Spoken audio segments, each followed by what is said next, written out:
Welcome back mga kalapatis. Dahil walang race, cancel, dahil may bagyo, magpakawala tayo ng mga ibon natin mga kalapatids.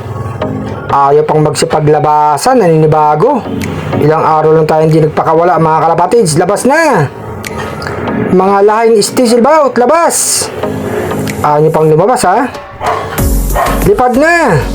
Habang walang ulan. Lipad na! Lipad na! Beautiful RC, alak ng gubat, lipad na! Lipad na kayo. Ayaw pa mga kalapatids. Mga naninibago. Ayun na, lumipad na. Si Beautiful RC, alak ng gubat. Si Black, lilipad na yan mga kalapatids. Ang pinakamatandang ibon. Palabasin naman natin si Padrino at si Batik, bukas na pinto. Naninibago talaga ang oras kasi mga kalapatids. 5:45 PM na ng gabi mga kalapatids. Ayun yung ibon natin. Labas na! Ayaw talaga mga kalapatids ha. Bitawan ko to si Padrino, lipad na! Pati sa bubong sumabay mga kalapatids. Si Batik lumipad na rin. Dalubhasa, pakawalan ko na mga kalapatids, bukas ang pinto. Labas! Bitawan ko na lang si Dalubhasa mga kalapatids. Ayan, lumipad na. Anak ni Padrino. Ang weather medyo makulimlim na mga kalapatids kasi nga malapit na rin maggabi. Tapos mahangin. Ay, nakaronda sila mga kalapatids. Cancel ang training nga namin sa Arayat, Pampanga.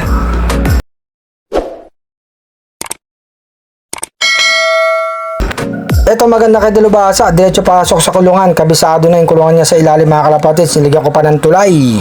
Wow! Ibang klase ka talaga, Dalubhasa. Andito na sa taas si Alakdang Gubat. At saka si babaeng Stichelbout, pasok na. Tumalo yung babaeng Stichelbout, si Alakdang Gubat. Barakong barako, nagmana kay si Stichelbout ang kanyang ama. Papasok na yun mga kalapatids. Tumalong ka na Alakdang Gubat. Ayun yung mga ibang ibon natin, si Black. Tatalo na yun mga kalapatids. Talo na Alakdang Gubat. Tumalong ka na, huwag ka nang mahiya.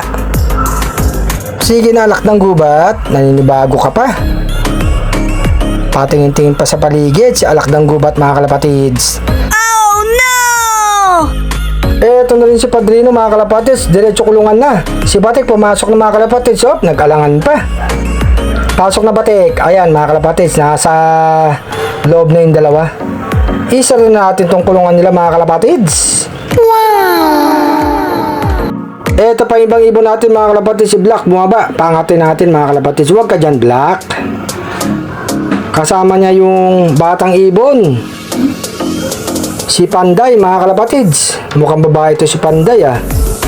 Ayaw nyo pang pumasok ha. Papasok din yan mamaya mga kalapatids.